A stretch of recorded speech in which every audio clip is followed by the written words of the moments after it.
Hey everybody, this is Dave Dugdale, learningdslrvideo.com. I'm really excited for this new Blackmagic pocket camera. It's really tiny, shoots a lot of great formats. It's coming out, it's shipping right now, and I'm on a list. Hopefully I'll be getting it really soon. And one of the things it does is hopefully I think it'll shoot RAW. I don't know if it'll shoot RAW right off the bat when it's shipped. Maybe it'll be like a firmware update later on. But I'm really excited about getting my hands on one of these. One of the things I'm trying to do to get ready is to shoot more raw video with my 5D Mark III using Magic Lantern. And Magic Lantern, if you don't know, gives you this capability. It's awesome. I've done other videos on it. So with shooting raw, I've come to find out there's certain situations I like shooting raw and there's some that I don't really need to.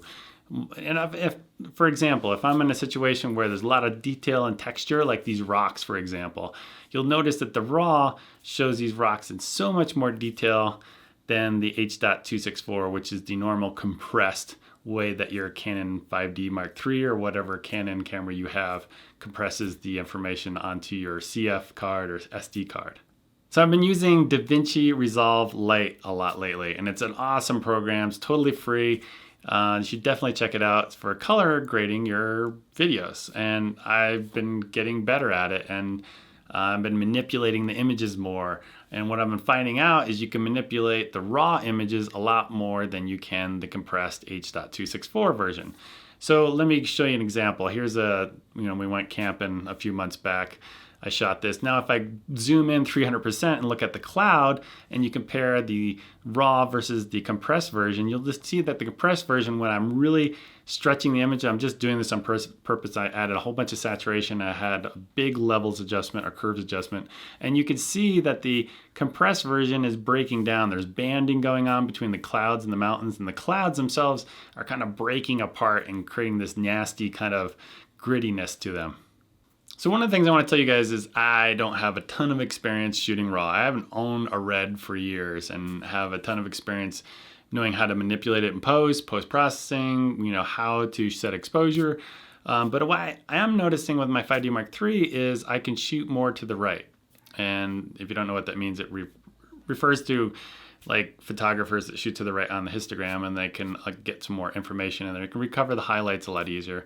But it also gives you some room, getting more information in the shadows. And what I'm noticing with the 5D Mark III with the shadows, and you guys could correct me if I'm wrong, but it sure seems like the H.264 version and the raw version in terms of the shadows exhibits that same amount of noise between like 20 and 30 IRE, and you don't get any more detail in that range, that certain amount of darkness. It's not total black, it's just a little bit above the black level. Not totally black, but just a little bit above. So I'm trying to work my head around how that kind of works with raw. But what I've noticed is if I shoot to the right and I just shift everything over a little bit, then I will be able to get more shadow information out of the camera.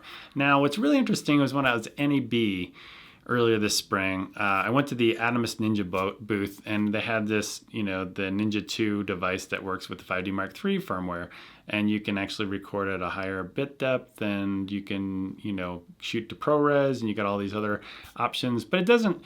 The bit depth will help you with like green screen work and stuff like that, from what I understand, but it doesn't give you more dynamic range. So I was at that booth and I walked, and that device is like, I don't know, $700 or $800, something like that. And then I walked over to the Blackmagic booth, and for a little bit more, you get a camera, $1,000. And this thing has a very wide dynamic range. So instead of using an external recorder, I could use this new camera. It gives me a big dynamic range, and I'll be able to manipulate it with either ProRes, which, the Adamus Ninja does, or I could shoot to RAW. So to me, it's a no-brainer. Just skip the Adamus Ninja and just go get this camera as a second camera and replace it, or replace my Canon T3i as kind of my B camera, and replace this, because this has a small sensor in it, and the pocket camera I think has even smaller sensor. So it uses micro four thirds mounts or lenses, which when I get this camera, I'm going to be getting two different lenses that should cover a wide range. Now to go back to the 5D Mark III shooting raw, this is awesome too, because I can switch between H.264 and RAW within seconds. I don't have to change out any cards. I don't have to do anything external.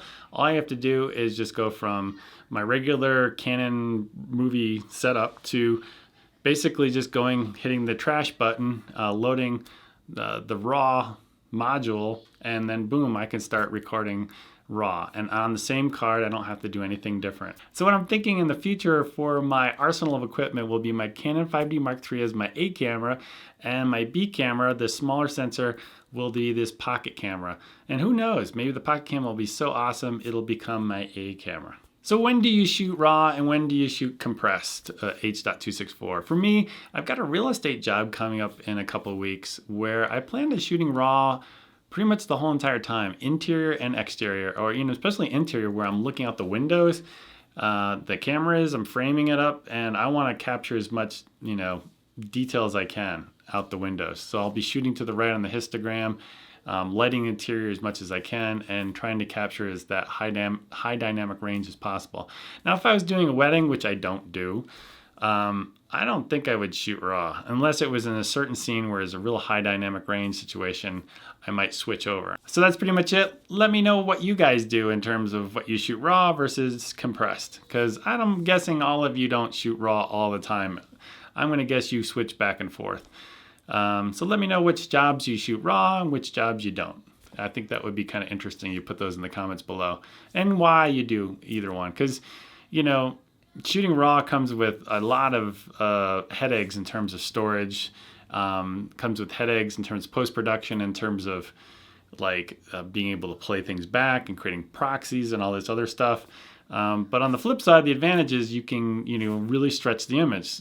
Because one of the things I've noticed, if I'm not going to really stretch the image and play with a lot in post, I'm just going to shoot H.264. But if I know if I'm going to do screen work with graphics and I've got some really fancy compositing going on, I'm definitely going to shoot RAW.